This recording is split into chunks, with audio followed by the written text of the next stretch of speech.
बात उन दिनों की है जब पृथ्वीराज कपूर शकुंतला नामक अपना एक नाटक शुरू करने की तैयारी कर रहे थे।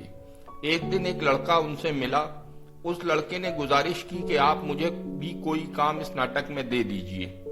पृथ्वीराज कपूर ने लड़के से पूछा कि तुम क्या करते हो। लड़के ने जवाब दिया कि मैं तबला बजा लेता हूँ, हारमोनियम भी बजा लेता हूँ और डांस भी कर लेता हूँ, और कभी कभार नाटकों में इक्के दुक्के डायलॉग्स भी स्टेज पर बोल चुका हूँ। उस लड़के के मुंह से ये बात सुनकर पृथ्वीराज कपूर बड़े प्रभावित हुए। उन्होंने लड़के से दादर आने के लिए कहा। दादर में एक जगह थी जहां अक्सर नाटकों की रिहर्सलें चला करती थी। पृथ्वीराज कपूर के बताए वक्त पर वो लड़का दादर पहुंच गया। लड़के ने देखा कि वहां तो बहुत बड़े बड़े कलाकार बैठे हैं। लड़का थोड़ा झिझका। उसे लगा कि इतने बड़े कलाकारों के सामने मैं तो कुछ भी नहीं हूँ, मैं क्या ही कर पाऊंगा यहाँ। लड़का इन्हीं ख्यालों में खोया था कि पृथ्वीराज कपूर ने आवाज देकर उसे अपने पास बुलाया। ये पूरा घटनाक्रम 1940 के आसपास का है। पृथ्वीराज कपूर ने उस लड़के से कहा कि तबला बजाकर सुनाओ। लड़का तैयार हो गया। इत्तफाक से वहां नामी सरोद वादक उस्ताद अली अकबर खान साहब भी मौजूद थे। पृथ्वीराज कपूर ने लड़के से कहा कि इनके साथ संगत करो।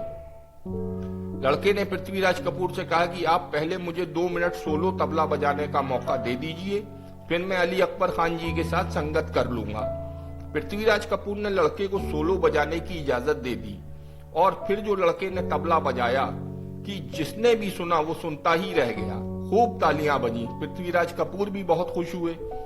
उन्होंने ऐलान कर दिया कि अब से ये लड़का पृथ्वीराज थिएटर का अहम सदस्य होगा। उस लड़के का नाम था शंकर सिंह रघुवंशी। वही शंकर सिंह रघुवंशी जो आगे चलकर शंकर जयकिशन की जबरदस्त जोड़ी में से एक था। पृथ्वीराज कपूर जी के थिएटर ग्रुप पृथ्वी थिएटर से जुड़ने के बाद शंकर सिंह जी ने खूब टूर्स किए और उनका काम था नाटकों के वक्त हुसन लाल भगत राम के असिस्टेंट की हैसियत से लाइव तबला बजाना। कभी कभार वो छोटे मोटे रोल भी पृथ्वी थिएटर के नाटकों में निभा लिया करते थे। हाँ, तो आइए अब जानते हैं कि शंकर जयकिशन की जोड़ी कैसे बनी। तो हुआ कुछ यूं था कि जयकिशन दयाभाई पांचाल गुजरात से मुंबई कैरियर बनाने के इरादे से आए थे। वो हारमोनियम के उस्ताद थे और संगीत उन्हें विरासत में मिला था। मुंबई आने के बाद जयकिशन जी ने एक फैक्ट्री में टाइम कीपर की नौकरी शुरू कर दी।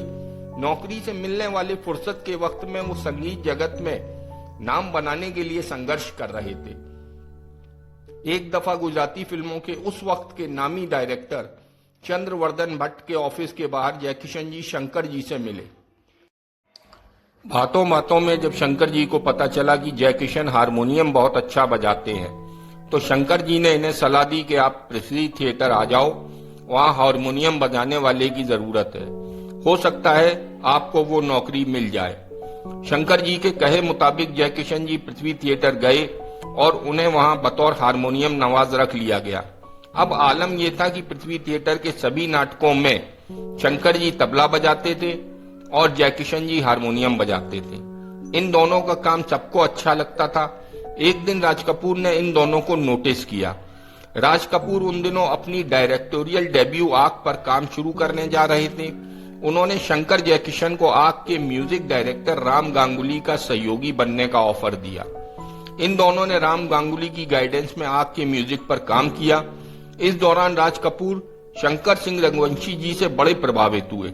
उन्हें शंकर जी का म्यूजिक सेंस बहुत पसंद आता था। इसलिए जब राज कपूर ने अपनी नेक्स्ट फिल्म बरसात अनाउंस की तो उसमें म्यूजिक कंपोज करने का काम उन्होंने शंकर सिंह रघुवंशी जी को दिया। और चूंकि शंकर सिंह रघुवंशी अब तक जयकिशन जी के बहुत अच्छे दोस्त बन चुके थे, तो उन्होंने राज कपूर से गुजारिश की क्यों ना इस फिल्म से जयकिशन जी को भी जोड़ा जाए, क्योंकि उनकी जरूरत तो पड़नी ही है। तो साथियों, इस तरह फॉर्म हुई बॉलीवुड की एक बहुत स्पेशल और शानदार संगीतकार जोड़ी, शंकर जयकिशन की जोड़ी। बरसात का म्यूजिक जबरदस्त हिट हुआ।